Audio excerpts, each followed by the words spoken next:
Hi, this reading is for Cindy. Cindy, thank you for choosing me to do your life reading today. So the first card that I'm going to talk about represents you in your current situation.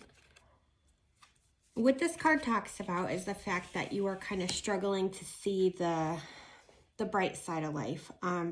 You may have had some almost, I want to say they're setbacks recently that have left you where you're in this state of questioning what you can accomplish and kind of like what you're setting out to do.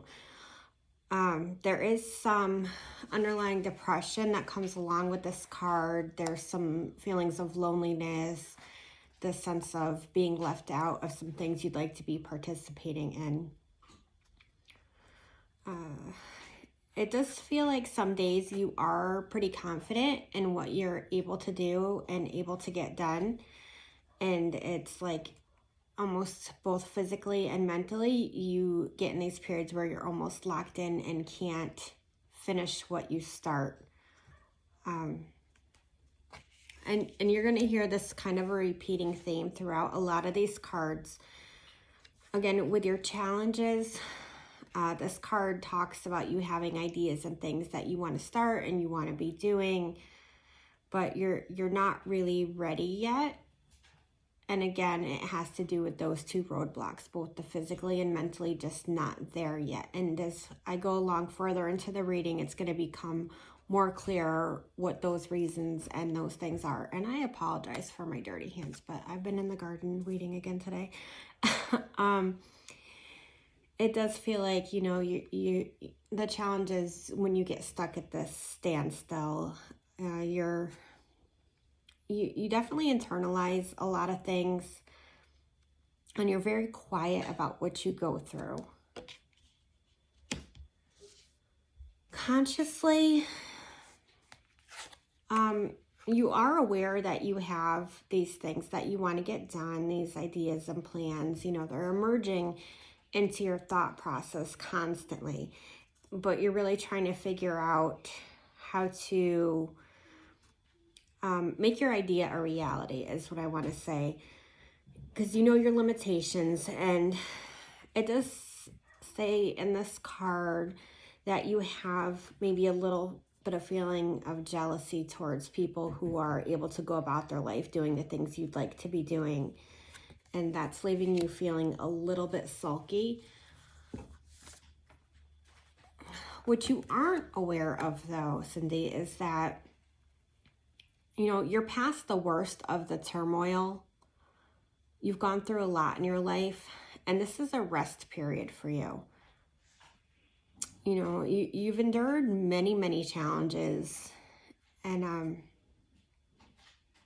and you've let go of a lot of the things that were holding you back. You've worked hard on that and you've let go of those things. So that's a good thing. And I want you to acknowledge how far you've come with that. You know that you are and always have been very connected to God and that pure loving energy. But it seems like you've left the majority of that knowledge kind of tucked back into your subconscious. And there are times where you kind of forget how truly blessed you are by the universe. Inside, you know, you are more than ready to make the significant changes in your life that you want to do. But it's subconsciously, and you have to bring that forth. There's like this profound spiritual journey just waiting for you that it's going to bring so much meaning and purpose into your life. And when that starts to happen and you allow that to happen instead of resisting that to happen, you're going to have some renewal to your energy. But it's going to take making some changes and also maybe keeping a gratitude journal is what I'm hearing. That's going to help you to manifest some of that energy back.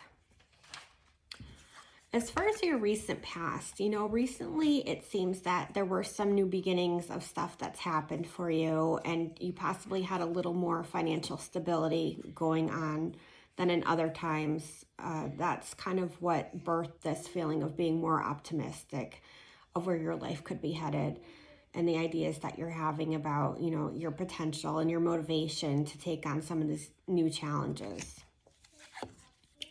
In your near future, and this may have already started, but it's going to continue in for a little bit.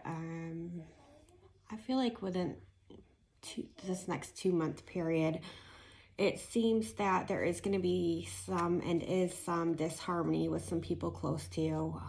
They're the ones that are making a lot of this difficult for you in your life, and honestly holding you back from accomplishing things. It's not just the physical, mental, but it ties in with these people because they're draining you.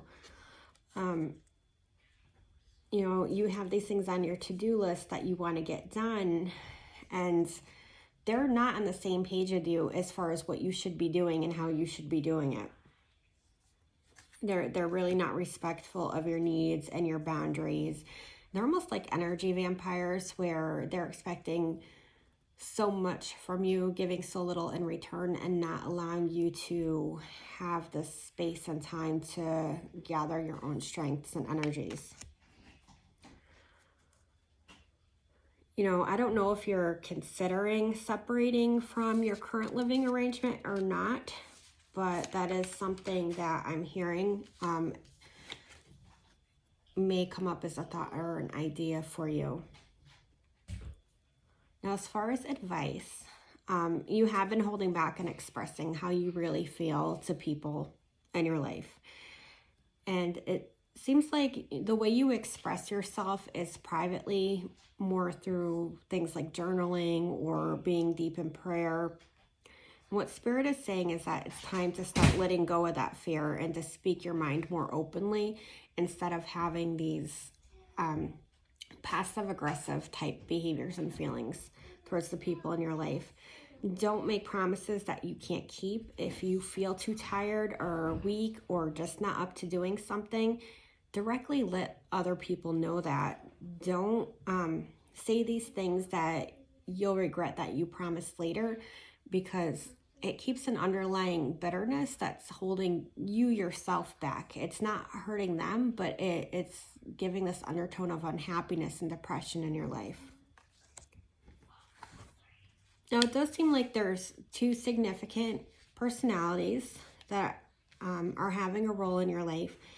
And this one person who's in your life is very, they're kind of no nonsense and practical, and they don't let emotions consume them. They have the ability to be fairly neutral and to see things from both sides.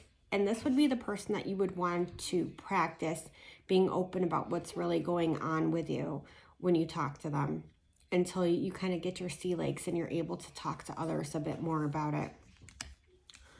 The other person, they live in their own reality.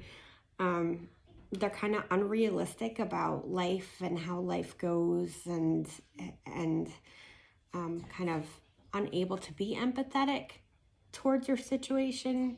And that's just because they live in this dreamy state most of the time. They just have their head in the clouds, and they're not able to really appreciate your side and things, just because that's just not who they are. So this wouldn't be the person that you first want to talk to when you practice being more assertive. As far as your hopes and fears, you do fear being out of sync with people in your life and loved ones. You don't enjoy conflict. You are reluctant to open up your heart out of fear of emotional pain that might come from that. And your hope is that you do find the self-love and self-respect that kind of honors the value that you bring to the world. You want others to acknowledge it, but you want to be able to fully acknowledge that for yourself. As far as outcome, if things continue to go on the course that you're on and in the ways that are happening, and you start to make some of these changes and do some of this growth work, this healing work, you are going to begin to get in touch with your inner self and confidence. You know, you'll have that strength. You'll seek finding balance between that feeling depleted state and that really self-confident, motivated state. There'll be a balance in that because your core strength, it's always with you, and it always will be with you. And coming up in the future, it's going to be a good time to really connect yourself to that power so you can have some of the things, not just materialistically, but emotionally, that you really need and you really desire. You have more resilience than you give yourself credit for. You know, these periods of sluggishness that you've gone through have mainly been from sacrificing yourself for what you feel is others. And you're going to learn to create some more boundaries that are going to be healthy for you, because you're going to get these periods of rest that your body and soul are desperately asking of you. And so that rest and that withdrawal from those stresses is going to be really critical in order for you to start to live the life that you're hoping to live and have the experiences that you're hoping to experience. So that's your reading for today. I love you lots. I hope you enjoyed it. Let me know what you think.